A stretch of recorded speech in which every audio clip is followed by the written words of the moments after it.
पुत्र पुत्रियों का अपने पिता के विषय में उम्र के अलग अलग पड़ाव पर क्या विचार रखता है। उनके अलग अलग उम्र में अलग अलग विचार कुछ इस तरह से होते हैं। पिता को समझने में 60 साल क्यों लगते हैं? कैसे लगते हैं और किस तरह से लगते हैं? 4 वर्ष मेरे पापा महान है। 6 वर्ष मेरे पापा सब कुछ जानते हैं, वे सबसे होशियार है। 10 वर्ष मेरे पापा अच्छे हैं परंतु गुस्से वाले हैं। 12 वर्ष मैं जब छोटा था तब मेरे पापा मेरे साथ अच्छा व्यवहार करते थे। 16 वर्ष मेरे पापा वर्तमान समय के साथ नहीं चलते, सच पूछो तो उनको कुछ भी ज्ञान ही नहीं है। 18 वर्ष मेरे पापा दिनों दिन चिड़चिड़े और अव्यवहारिक होते जा रहे हैं। 20 वर्ष ओहो, अब तो पापा के साथ रहना ही असहनीय हो गया है। मालूम नहीं मम्मी इनके साथ कैसे रह पाती है। 25 वर्ष मेरे पापा हर बात में मेरा विरोध करते हैं, कौन जाने कब वो दुनिया को समझ सकेंगे।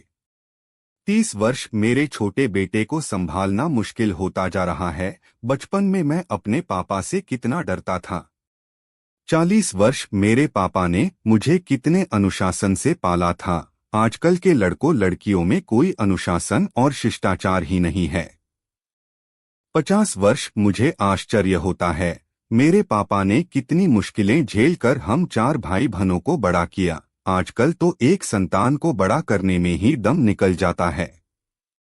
55 वर्ष मेरे पापा कितनी दूरदृष्टि वाले थे।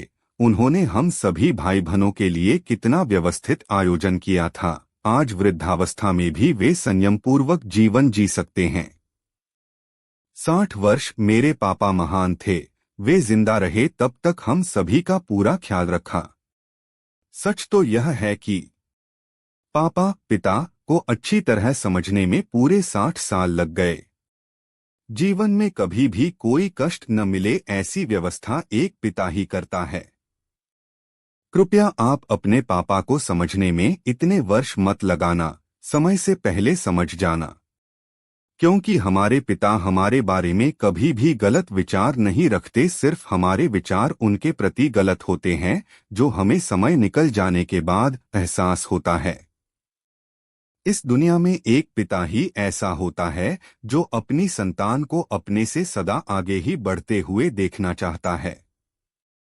जब किसी चीज की इच्छा रखते हैं तो उसे सबसे पहले पिता ही पूरा करते हैं। अनुशासन का दूसरा नाम पिता ही होते हैं। अपने पिता का सम्मान करें और उनके विचार का सम्मान करें।